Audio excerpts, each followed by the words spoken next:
Good morning, students. In part 1, we have discussed about the anti-colonial feeling among Indian people, then return of Gandhiji to India from South Africa, and then Gandhiji launched 3 satyagraha, concept of satyagraha.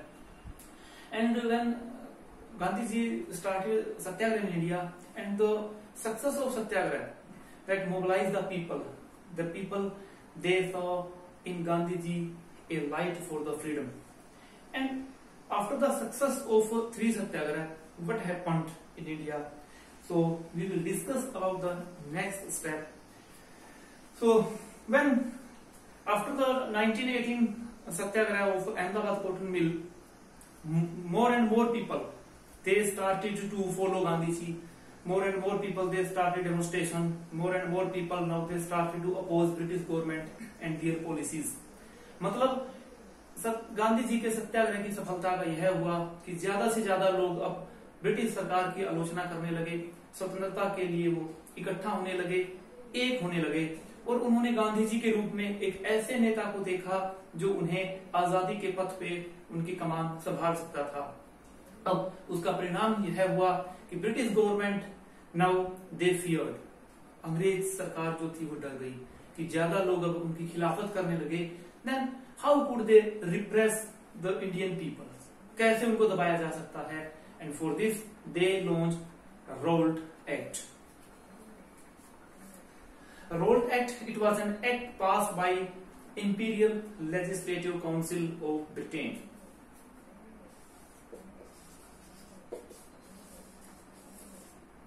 It was passed by Imperial Legislative Council of Great Britain. Despite the Indian members of Imperial Legislative Council, they opposed this act. And what was this act? According to this act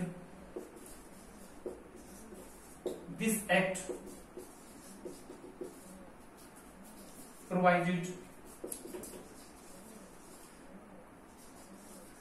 enormous power to British government, and now anybody can be arrested.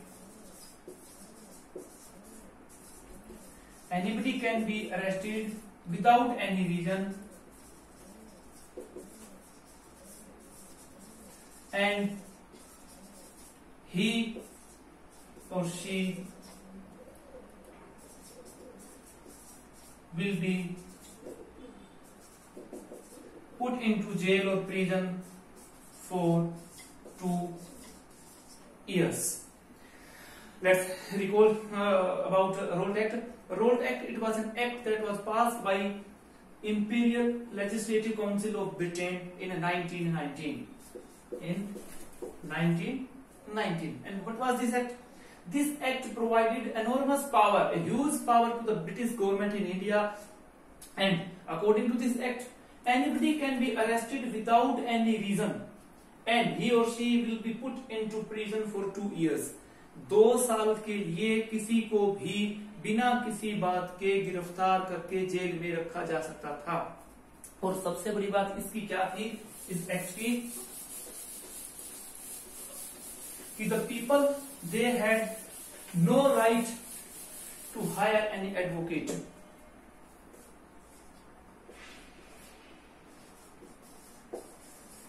People had no right to hire advocate. वकील नहीं कर सकते थे।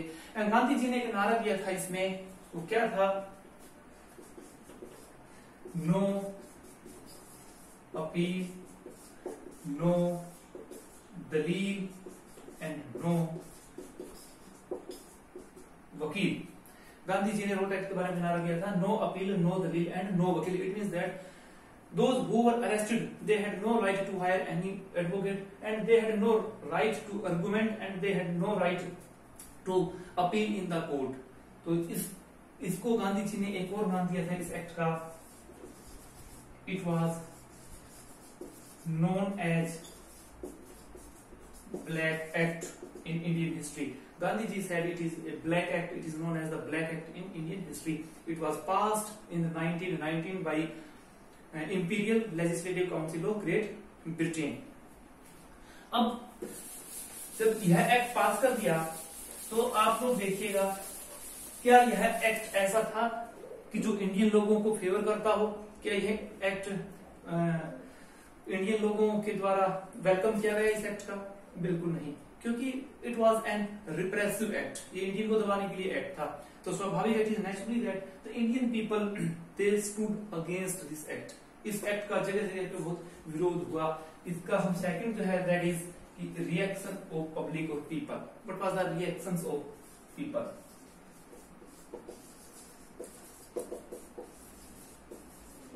Reaction of people means कि उन्होंने इसको कैसे लिया? तो रिएक्शन इसका क्या होगा? सबसे पहले क्या हुआ कि डिमोन्स्ट्रेशंस, जगह जगह पे डिमोन्स्ट्रेशन किया गया, स्ट्राइक या हम जिसको बोलते हैं कि हड़ताल की गई थी, attack on government offices, post office, bank and British officials. The officers, they were also attacked of government buildings, post office, railway, bank. They were attacked by people all over the country. The people, they came on road and they strongly opposed this act. Now you know that every action has equal and opposite reaction. When the people, they opposed strongly this act, now the British government, they also repressed this act more strongly. जितनी शिद्दत के साथ लोगों ने इसका विरोध किया था रोल एक्ट का, सरकार ने उससे ज्यादा ताकत के साथ इसको दबाने का प्रयास किया। On 6th April 1919 Gandhi ji declare nation wide हड़ताल। इस एक्ट के विरोध में गांधी जी ने 6 अप्रैल 1919 को पूरे देश में हड़ताल के लिए लोगों का आह्वान किया कि इस दिन पूरा देश जो है वो हड़ताल पर रहेगा। And on 10th April 1919 in Amritsar a mob, a crowd, लोगों की भीड़ ने they attacked on railway stations, they attacked on post office and they attacked on police station. उन्होंने पुलिस स्टेशन, रेलवे स्टेशन पे, पोस्ट ऑफिस पे attack किया। And the mob, the crowd, it was out of order. 10th April in Amritsar the mob was out of control. जो भीड़ थी वो control से बाहर थी। अब जब भीड़ कंट्रोल से बाहर थी तो आप सोचिएगा कि गवर्नमेंट ने क्या किया होगा? To repress the crowd, government imposed martial law. In between, government imposed martial law. Martial law जो है वो लगा दिया जाता है। अब the question is, what is martial law? Martial law means when civil law is replaced by military law, it is known as martial law. जब civil कानून को मिलिट्री कानून से रिप्लेस कर दिया जाता है, इसका मतलब है कि all the administrative work they came in the hand of army और पुलिस। जिस तरह से आज की भाषा में अगर हम कहें कि जिस तरह से कर्फ्यू लगा देना, उसी तरह से British government they imposed martial law on 10th April 1919 in Amritsar. But the people, they did not know about the martial law. उनको मार्शल लॉ के बारे में पता नहीं था। And the administrative command, it was given in the hand of General Dyer. After the impose of martial law, the administrative command of Amritsar, it was given in the hand of General Dyer. Now, one of the most tragic incident of Indian history happened, and it was Jallianwala Bagh incident.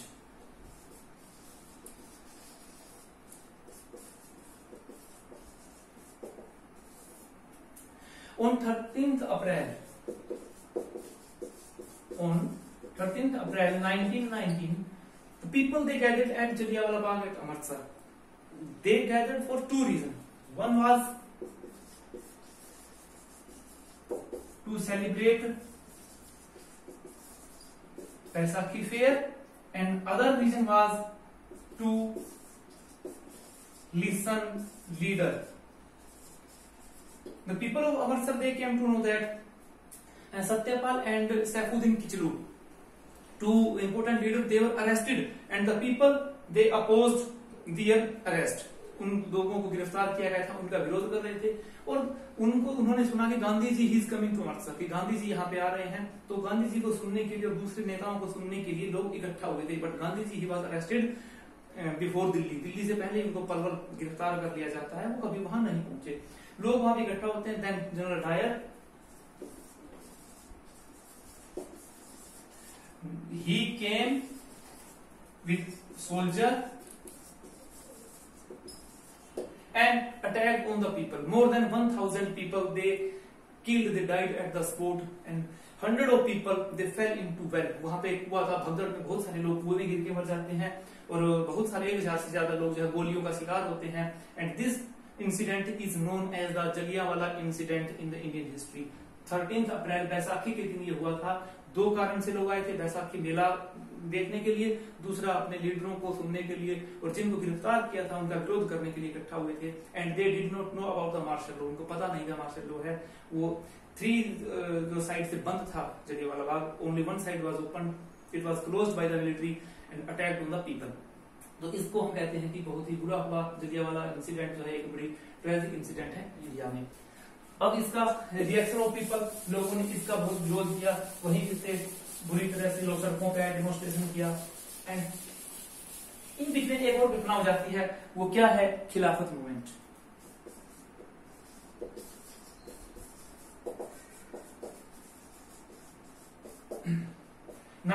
में when first world war came to an end, जब first world war खत्म हो जाता है, Turkey one of the central power, एक central power का एक country था Turkey. Turkey got defeat in the first world war and the emperor of Turkey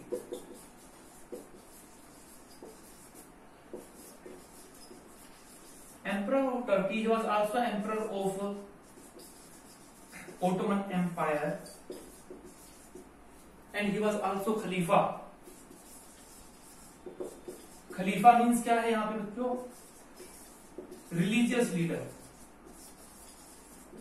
leader और गुरु of Muslims. There was a rumor that the emperor of Turkey, Khalifa, he was going to sign a humiliating treaty. He was misbehaved by allied forces. कि जो Ottoman empire का emperor है, Turkey का जो राजा था या जो खलीफा था, उसके साथ जो है मिसबिहेव किया गया और एक बहुत ही अपमानजनक संधि वो साइन करने जा रहा था। It was a rumour and it spread all over the world and the Muslim all over the world, they stood against the British government. They started to oppose Britisher, and this is known as खिलाफत movement. पूरी दुनिया में मुसलमानों ने अंग्रेजों का विरोध करना शुरू किया। इसी विरोध को हम कहते हैं Khilafat movement. This movement is known as the Khilafat movement in history and in India.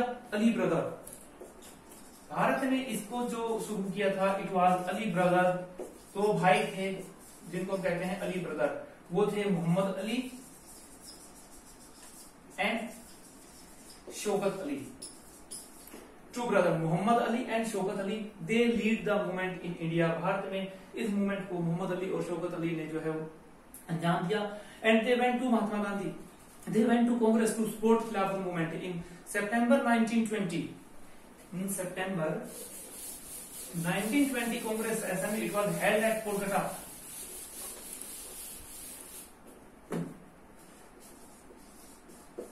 September 1920 session, it was held at Kolkata. Ali Bandhu, Ali brother, they went to Mahatma Gandhi to support Khilafat movement, but Congress denied to give its support. But Mahatma Gandhi thought that it was a chance to unite the Hindu and Muslims, to unite the all people of the country. And he thought that without the cooperation of all people, it is not possible to, get Swaraj. उनका मानना था बिना सभी लोगों के एक हुए स्वराज नहीं किया जा सकता. Then again, in December 1920, at Nagpur session of Congress in December 1920, Gandhiji decided to launch non-cooperation movement. Gandhi ji ने to support Khilafat movement indirectly कि हम सीधा खिलाफत मूवमेंट में साथ नहीं आएंगे, बट उन्होंने क्या किया, to support Khilafat movement in December 1920 Nagpur session of Congress, Gandhi ji decided to launch non cooperation movement कि हम आपको सपोर्ट करेंगे, हम एक पैरेलल एक और मूवमेंट चलाएंगे नॉन कोऑपरेशन, जिसका मतलब है not to cooperate. Gandhi ji wrote a book in 1909. Gandhi ji ने 1909 में किताब लिखी थी, and you know the name of book very well, आपको पता होगा उस किताब का नाम. In 1909, Gandhi ji wrote a book, and what was the name of that book? It was Hind Swaraj. In Hind Swaraj 1909, Gandhi ji wrote that British government succeed in India without cooperation. If we stop our cooperation, they will not succeed. कि हमारे सहयोग से ही ये कामयाब हुए, अगर हम सहयोग बंद कर दें तो वो कामयाब नहीं होंगे. That's why Gandhi ji decided to launch non-cooperation movement in 1920. In 1920, Gandhi ji started non-cooperation movement. Non-cooperation movement 1920 में जो है गांधी जी शुरू कर देते हैं. अब हम देखेंगे कि why did Gandhi ji start non cooperation movement, क्यों लॉन्च किया, उसको शुरू करने का कारण क्या था. कई बार आपके एग्जाम के पॉइंट ऑफ व्यू से हम देखें, it was the most important question of the chapter. सबसे इंपोर्टेंट क्वेश्चन है ये. सबसे पहले इसमें आता है कि reason, what was the reason of non cooperation movement. Non cooperation movement के रीजन क्या थे. तो सबसे बड़ा रीजन था impact of first world war. आपको पहले ही पार्ट 1 में हमने किया था कि impact of first world war, it was very adverse impact on India. Bharat पे बहुत बुरा इसका प्रभाव पड़ा था. और इससे बड़ी बात क्या थी कि Indian people they participated in the first world war with a promise by British government that they will provide swaraj to Indian people after the first world war. केवल इसी शर्त पे भारतीय लोग शामिल हुए थे कि फर्स्ट वर्ल्ड वॉर के बाद हम आपको स्वराज दे देंगे, but British government they denied, उन्होंने मना कर दिया इस प्रॉमिस से. That's why the people they will filled with anger. एक कारण यह था. दूसरा जो सबसे बड़ा कारण था इसमें, it was Raoult act. Rowlatt act जो पास किया था, उस रोल्ट एक्ट के विरोध में भी महात्मा गांधी ने नॉन कोऑपरेशन मूवमेंट को स्टार्ट किया था. तीसरा इसका जो सबसे बड़ा रीजन था, इट वाज जलियांवाला इंसिडेंट. जो जलियांवाला इंसिडेंट हुआ था, उसकी वजह से भी गांधी जी ने नॉन कोऑपरेशन मूवमेंट लॉन्च किया था. And Gandhi ji wanted to wanted to provide justice to the people of Jallianwala incident. कि जलियांवाला इंसिडेंट में जो लोग मरे थे उनको जस्टिस मिले, और जिन्होंने इसको किया उनको सजा मिले, इसलिए उन्होंने इस मूवमेंट को लॉन्च किया था. एंड नंबर 4 जो था, ब्रिटिश गवर्नमेंट पॉलिसीज. जो ब्रिटिश गवर्नमेंट की पॉलिसीज थी वो भी इसके लिए जिम्मेदार थी. So these are some reasons to launch to start non cooperation movement. और एक इसमें और था, दैट वाज खिलाफत. क्योंकि खिलाफत मूवमेंट स्टार्ट हो चुका था और Gandhi ji wanted to take advantage of this. इसका फायदा उठाना चाहते थे कि मुसलमानों ने शुरू कर रखा है, अब हम भी अगर शुरू करते हैं तो अंग्रेजों पे दबाव बनेगा. तो these were 5 main reasons to launch non cooperation movement. इसलिए non cooperation movement Gandhi ji ने 1920 में शुरू किया था.